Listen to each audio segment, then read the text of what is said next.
I did not have sexual relations with that woman. Yes or no? Did you ever take banned substances to enhance your cycling performance? Yes. I had no prior knowledge of the planned assault on Nancy Kerrigan. I am deeply sorry for my irresponsible and selfish behavior I engaged in. Oh, it's Soups the podcast. I'm Francis. Giulio, how are you? Good, man. What's going on? Oh, getting there, baby. How are you? I'm good, bro. I'm like getting too used to this life. Have you thought at all about not moving back to New York City? Dude, it's funny. I think everybody that I know from New York City is saying that to me. Yeah. Is that what you're thinking? Oh, yeah. Started researching real estate up here in Maine. Right, and you just realize how you could actually afford to buy something there right now? I could be a father up here. It's crazy. I cannot picture being a father in New York City. The idea of having children and being a father in New York City is, those two things are not reconcilable. You have to make so much money. You have to make so much money. And the private schools, if you're interested in that, are fucking nuts. It's like university tuition. Yeah, it's absolutely butt-fuckery. But here in Maine, the salary that I make right now, I honestly think would put me in like the 1% here.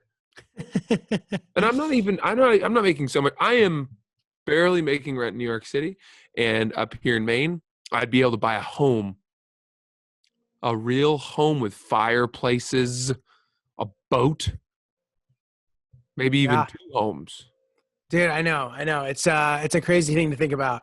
I'm still on the NYC train for now, but I think a residence, it will be a second residence first before I buy my first one, if that makes sense. Like I'll buy something out of the city while renting in the city. I see. Interesting. Whatever. Can you hear that chainsaw? Can you hear the one here? You got one too? I have somebody, it's like a leaf blower, but it could sound like one. Mine's a chainsaw. They're taking down trees around. Chris can hear the saw. Place. Yeah, that means that our listeners can too. And guess what, people? Just Tough enjoy shit. it. There it is. Dude, enjoy the sound of men being men and toppling trees and not yelling timber, because this isn't a Paul Bunyan folklore and mythology class. Are you supposed to actually yell timber? If you're around other people. Yeah, I think true lumberjacks up in the Cutting Hills do. You are saying you're not a true lumberjack, man? I don't know. You're Graham. You're looking like a real one. I'm a poser. I am sad about it. I'd like to be, but I know my place. I can't operate, heavy machinery, or I don't know. I can't be trusted with a true chainsaw. Dude, I was thinking about if there's porn yet that's themed for quarantine themed. Like, do you think that have you seen any yet? No, because I'm not looking for it. Chris says yes. Go figure. Dude, I was thinking of titles like Furload, LOAD is a good one. It's like after Jessica was let go from her job at the hotel. Furload also just sounds like cream pie in a very hairy vagina. That's true too. Yeah, that's good. A beaver pelt dripping with Greek yogurt. It's disgusting. Or it could also be furloughed, like FIR, like in the amidst evergreens. Oh, okay. Yeah, that would be the lumberjack theme that we've been talking about. Right. Douglas fir. Okay. So there are so many things. We haven't checked in. How was your weekend? What's going on? My weekend was good, dude. I mean, I've been having like weekend dates with my girlfriend on Zoom. How long do those last?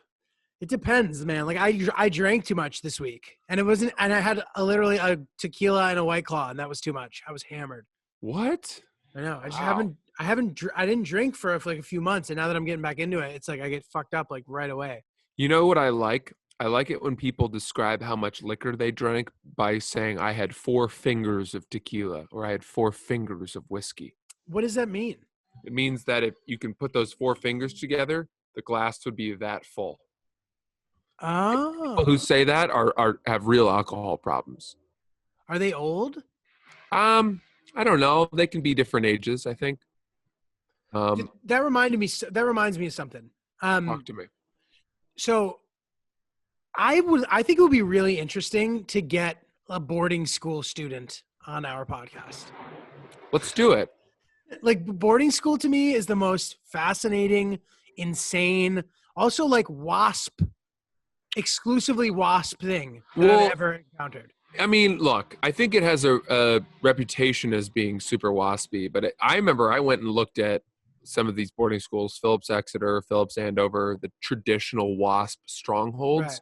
And now they have diversity programs that they're basically small colleges. So they have kids from Korea and China and all over the world, and there's a lot of diversity. They're trying to be a broader version of the textbook cover that you see or the pamphlet that they feature in their admissions office. That feels very contrived to me. I've seen the pamphlet for a couple of them. I have friends who went, and like the stories they tell me of the authoritarian fucking circumstances they were living in, or like conditions, it's like crazy to me, dude. Like if you had a girl in your room, you had to keep the door open. Dude, boarding schools are the strictest place on earth.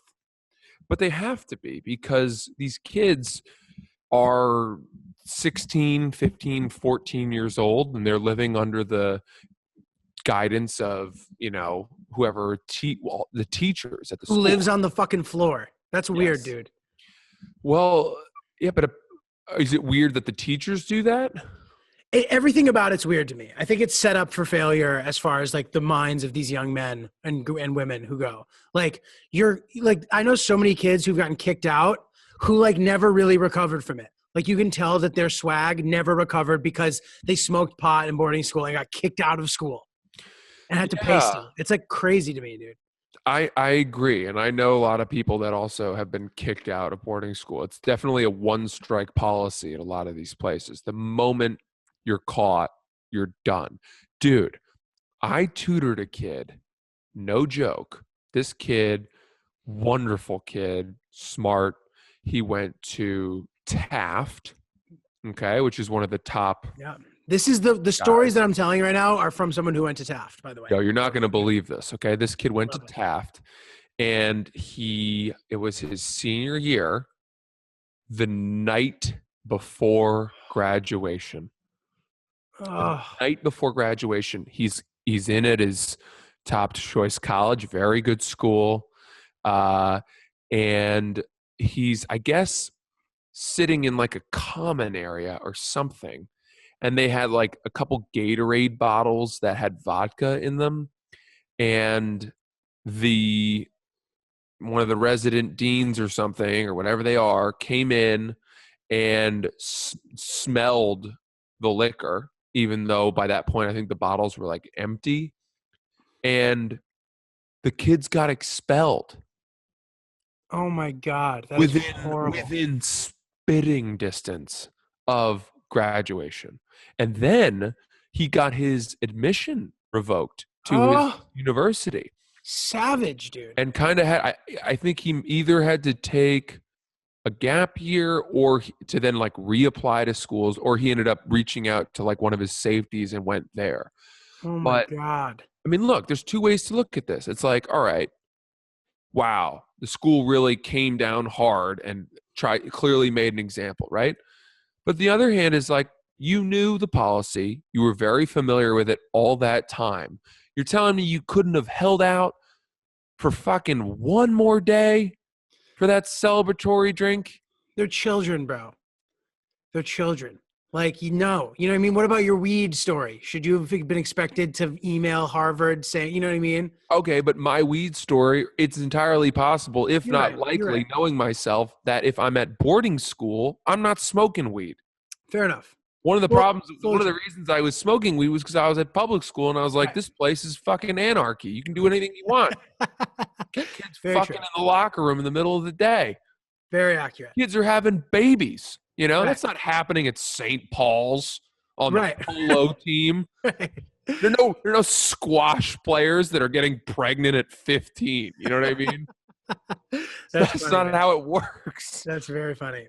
There's something fucked up to me though about the idea of like sending your child away in their formative years where they truly need reasonable guidance and love, and you just are gonna fucking send them away so you can drink liquor on the weeknights and have a social life still or something. Like it seems so fucked up to me. The whole system is backward. The answer to that would be that a lot of these kids desperately want to go. And Right. these boarding schools, when you visit them, dude, they are enchanting. Okay? They are true colleges. I mean, I've the visited a science bunch of them, bro. labs- I'm not that impressed. They look like they were built 400 fucking years ago. Where'd you go? What'd you see? I've seen Taft. My brother went to Choate. I've seen Yeah, those are pretty nice. Hotchkiss, Deerfield. I've seen a few of these spots. I mean, I was going to say, like Lawrenceville's campus is insane. I went and Beautiful. visited their athletic facilities. It truly rivals. Like, I remember seeing Lawrenceville, and then shortly thereafter, I went to Brown right. for some reason. And it was like, I was like, these two, I'd rather go to Lawrenceville than Brown. Right. The camp. I see what you're saying. Yeah. And so the point is, like, if you're coming from some shitty rural school or small place and you want to lock into an amazing place with incredible teachers, amazing athletics, incredible music department, great drama, and make really good friends, also incredible academic institution that sends a shitload of kids to like top schools, Right. college application guidance, all of that. These boarding schools are a pretty great outlet. And I think especially coming from New York City, which is where I tutored kids, right?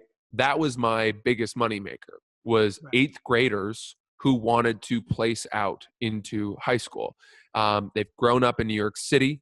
They've been accompanied and had their hands held by a nanny walking in the 4 blocks to school every day. And then they walk home and it's like not safe. And they've had it imprinted on their brain that they if they want to go to the park, they've got to have a guardian with them at all times. And then to finally be able to get to a high school where you can actually walk across campus and like be a little bit more independent. And I think a lot of high schoolers want that. I think New York City's pretty cramped. So I agree with you to an extent. I think if I were raising kids in New York City, I'd be much more open to them going to boarding school than if I were raising kids in Maine, for example.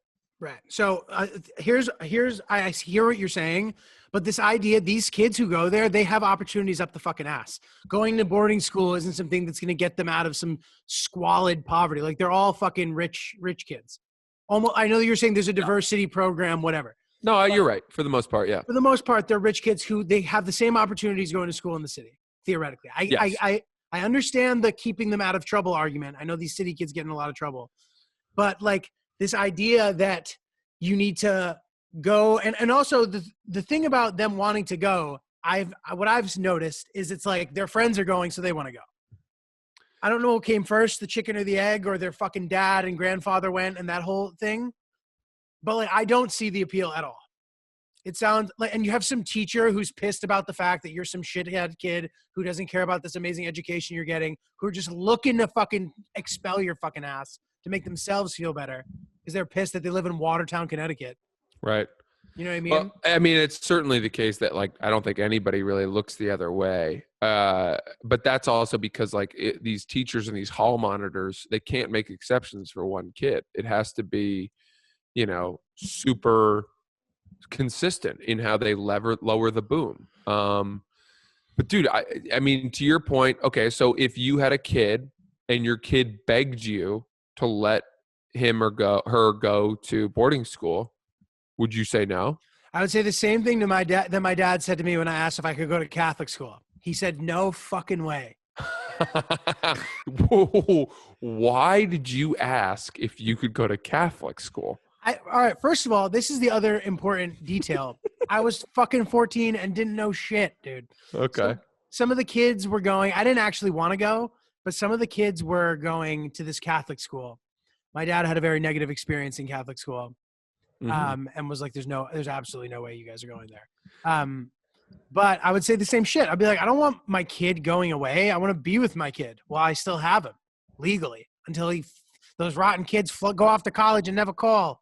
Yeah, yeah. Some know? people would call that smothering. And if you hold your kids too close, they may resent you for it. All right, fine, but that's not smothering because theoretically, I would be able to give them the leeway to live and experience and make mistakes and not fucking vilify them for it, for getting caught drinking alcohol out of a Gatorade bottle when lights off or 11 o'clock and I can't have sex. I can't experiment with girls when I'm in my reproductive peak.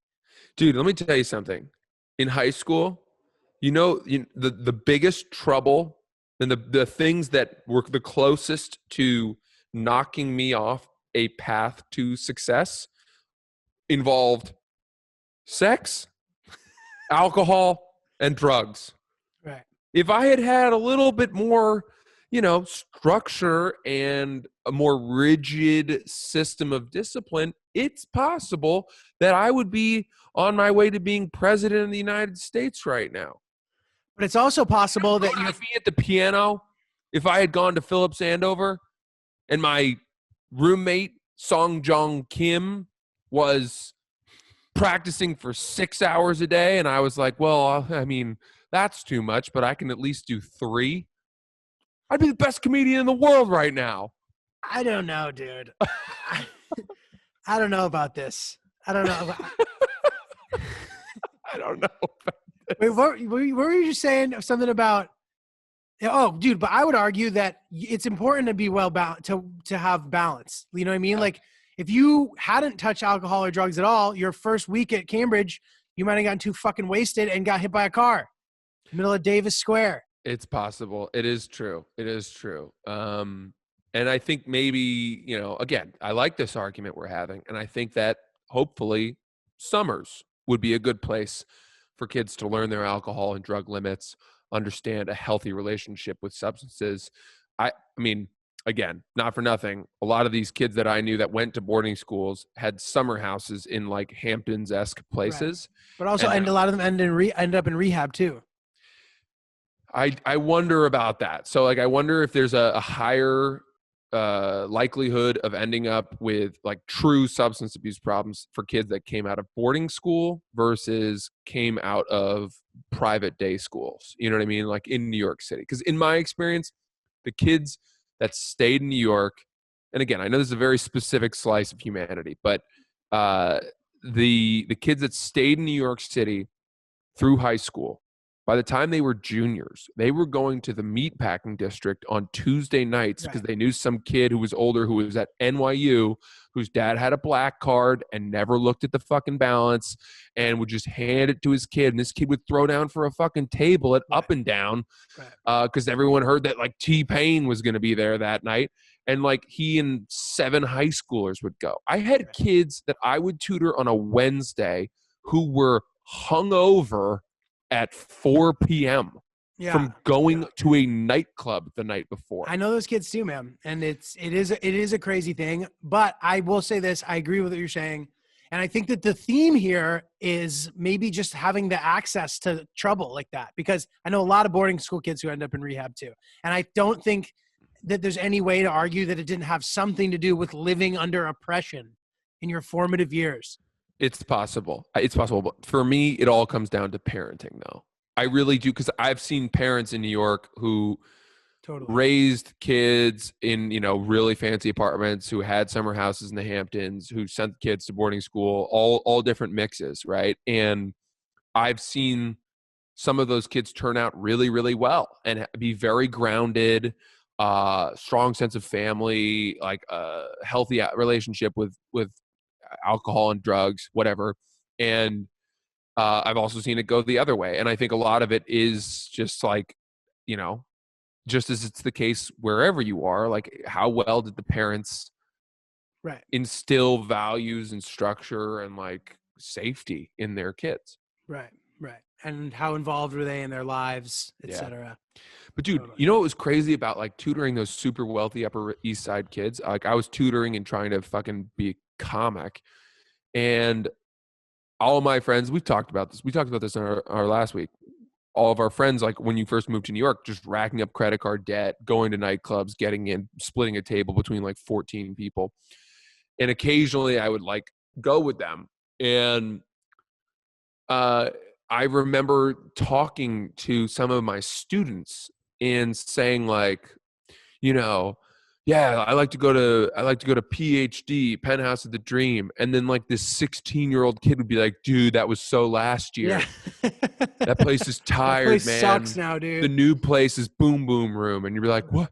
Can you get me in? I'm like asking for favors from some 16-year-old who can barely do algebra 2. Right. Dude, totally. That resonates with me as well, man. That's But very dude, true. to your point, the way I would see it go was that these kids would get tired of New York City's nightlife. New York City nightlife. Right. Arguably the best nightlife in the world. The most exciting, the most elite, the Right. best You could argue nightclubs, that. right? So these places stay out till 5 a.m. These kids, they get tired of it, right? They go to college, and then all of a sudden, instead of bouncing around a nightclub, you know, rubbing arms with Leonardo DiCaprio, they're relegated to dorm room parties and beer pong. And it's such a step down for them that they seek the next high, the next thing. And that's when they would turn to drugs, cocaine, methamphetamine, huffing, I don't know, paint Right, thinner, right, whatever. And that's right. when they would spill out and end up in rehab. Right. That all makes sense to me, man. Yeah. That definitely all Sad. makes sense to me. For me, my social life was a linear progression. You Right. know, like Same. New York City nightlife was an improvement on going out to bars in Boston, was an improvement on dorm room parties playing beer pong, was an improvement on high school house parties Right. in the woods.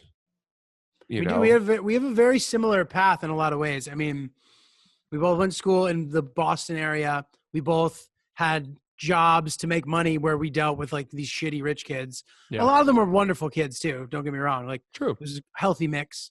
I don't know if I've told this story before. Chris, stop me if I did, but I remember one time very specifically, there was a caterpillar walking on the tennis court. And I haven't heard this. okay, so the caterpillar's walking, and I'm teaching 7-year-olds, dude. So 7-year-olds like caterpillars. So I'm Yeah. like, oh my God, look at the caterpillar. Isn't that great? And this one girl goes, I don't care for that. I was like, excuse me? I just wanted to beat her ass, dude. I wanted to beat a 7-year-old. Look, yeah, I mean, that's pretty snooty of her. Had it been me, I probably would have taken a tiny little string, tied up the caterpillar, and roasted it over a slow flame just to hear the hiss, hear the hissing and the popping, try to see if I could hear a scream. That's what I would have done. But that's just me. That's very funny, dude. Dude, I used to, birds, man. Birds used to like, I had a problem with birds. If I found a bird's nest, You didn't like them? I would want to like touch the eggs. I wanted to catch birds.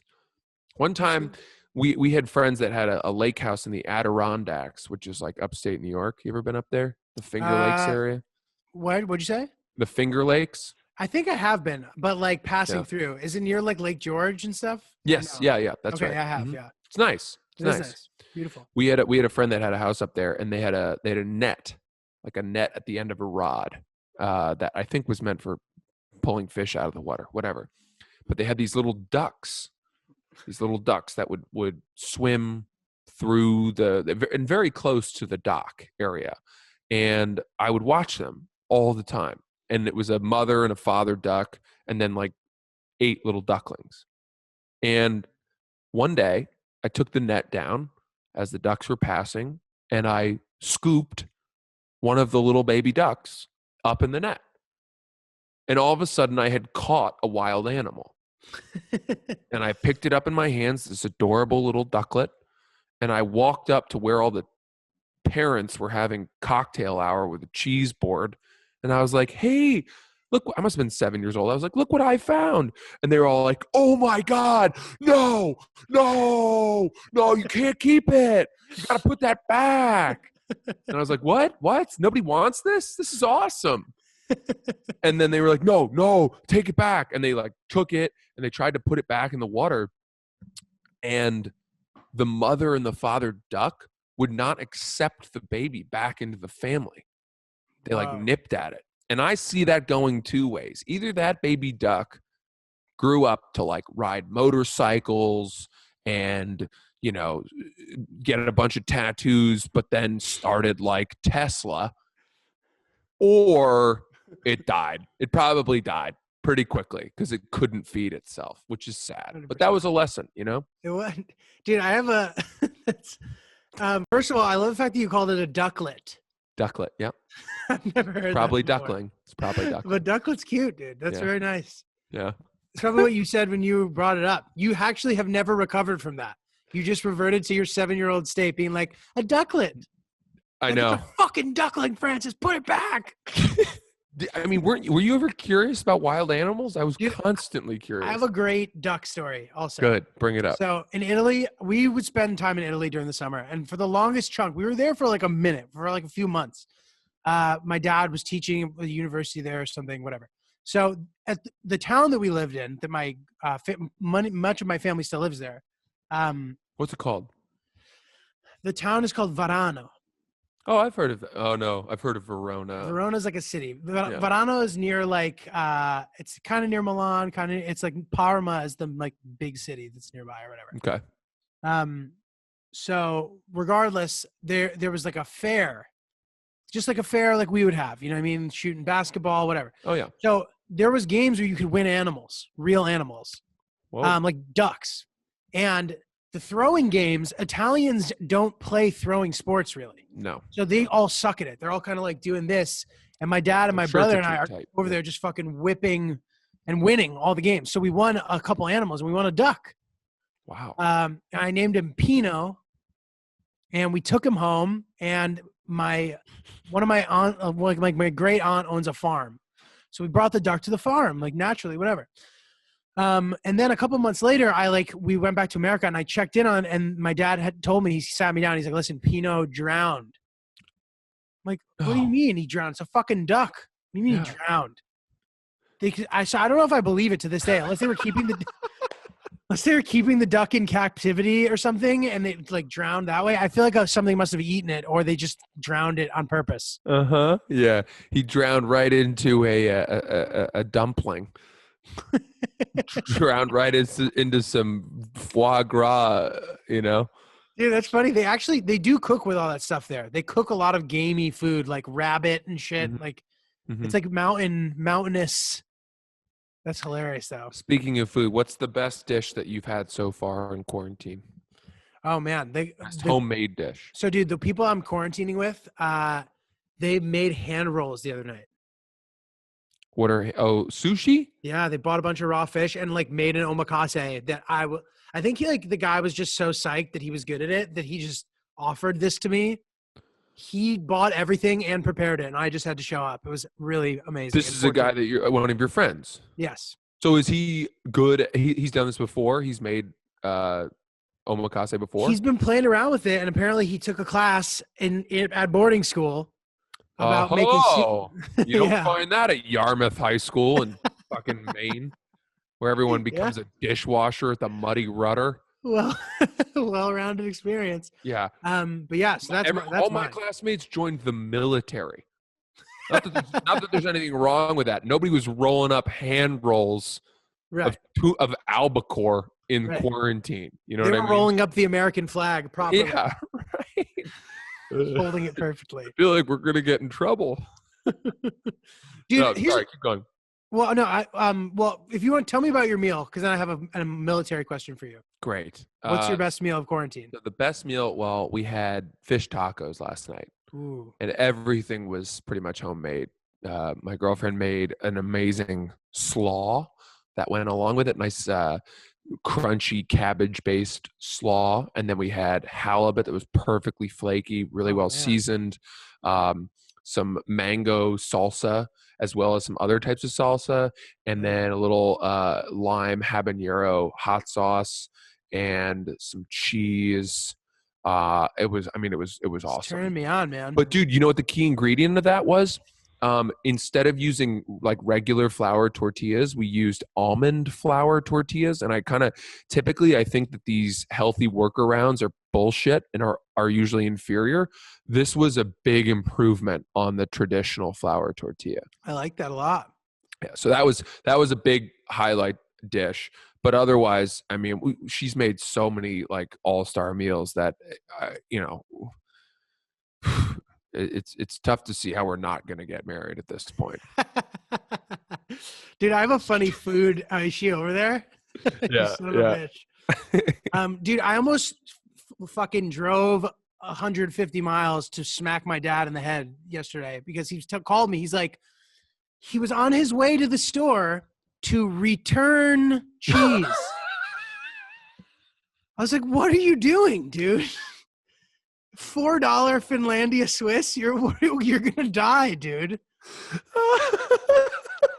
The stupidest shit you've ever heard.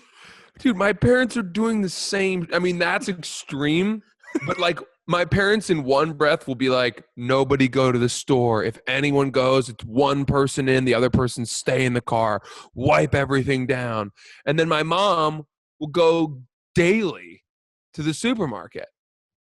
Yeah, dude, it's like, what are you guys doing? Like, there's a total inconsistency of policy versus reality here. Dude, as if boomers didn't have it bad enough. Now after this, like they are, you know, and I would love to keep them all alive. You know what I mean? There are loved ones and stuff, but like, the fuck's my dad doing, dude? I know. That's so stupid. Well, here's my question. This was something I was thinking about, and I want to get to your military question. But my question for you was, we treat Generation Z with such disdain, right? You and I, millennials, for so many years. Are we Generation Z? No. We're millennials. Okay. But I think every generation looks at the ones that come after as being the corruptors of society and the downfall. And, you know, right now we look at these Gen Z kids and we're like, oh wow, they're on their phones constantly and their TikToks and all that bullshit, right? And somehow we think we're like rougher and more noble. I think two things are going to happen from this. One, Generation Z kids, when they grow up, are going to tell their kids that they lived through the coronavirus in the same way that our grandparents told us they lived through the Great Depression or World War II. Right. This will be the defining adversity moment for them of their lives, right? Totally. And their kids will like look on with wide eyes as their parents describe like having spotty Wi-Fi or, you know, having to hole up in a one bedroom in New York City for 3 months. Now, the other side of that coin is that I am not going to look at Gen Z kids with as much disdain after this as I did before. I acknowledge that they are enduring the same hardships that we are. Right. And that all the people who are alive for this, regardless of age, have endured something that, you know, makes us kind of a little bit stronger. Right. That's good, man. I mean, I try not to have disdain towards other generations because I feel that there is truly something to be learned from everyone. Totally. You know what I mean? Even though certain people can be annoying or whatever, but I agree with you for sure. I mean, this is definitely a uniting moment to some degree. I don't know. Whatever. Okay. Well, so what's your question about the military? So I was thinking this the other day. I took like a military class when I was in college about reporting military affairs, cool. Which I think was like a dead thing in journalism at the time. And it was like a very big Cold War profession to be a military reporter. And you're talking about arms or whatever. So I learned the kind of different, like the specifications of how many people made like a different term. Like for example, a platoon is, 16 to 44 people. Okay. And I was wondering, is that like common knowledge or not? Like to know the difference of those things? I don't think a ton of people know that. No. So like a battalion, that's not a thing that someone's like, oh, that's X amount of people. I think if you're a fan of military history, yes, you might know from it's open knowledge. Like you could look it up. Right. I'm a little bit more familiar because one of the kids I tutored is currently in the military. So I like keep up with him a lot and it's fun to talk to him, especially now. But no, I don't think that a lay person would know how many people, the different ranks, Right. or how many people are comprised in a battalion versus a platoon versus a whatever. Dude, I'll tell you this. I think soldiers really get a bad rap, and it's like not fair. Like, have you ever, in my personal experience, anytime I've ever met anybody who's a soldier, they're like the most wonderful person I've ever met in my life. Totally. And I think, when World War II happened, soldiers were universally recognized as being heroes. Right. And then Vietnam happened, And it and flipped. soldiers would return home and people would like boo them. That's insane, right? And now, like, the war in Afghanistan was a little bit more Iraq. I mean, we haven't had a war that the entire country was universally in support of since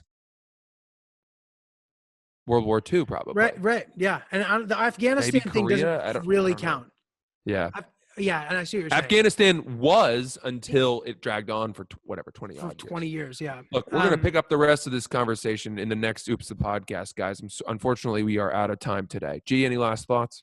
Dude, stay the course. I Hell think, yeah. hopefully there's light at the end of the tunnel. I agree, my man. I'll check in with you in a couple days. Stay strong, brother. Keep us posted on what you're watching on TV. For now, follow Oops the Podcast on Instagram, everybody. Stay safe. Talk And to hit you us soon. up. Hit us up with your stuff. Hell We yeah. want to hear your stories.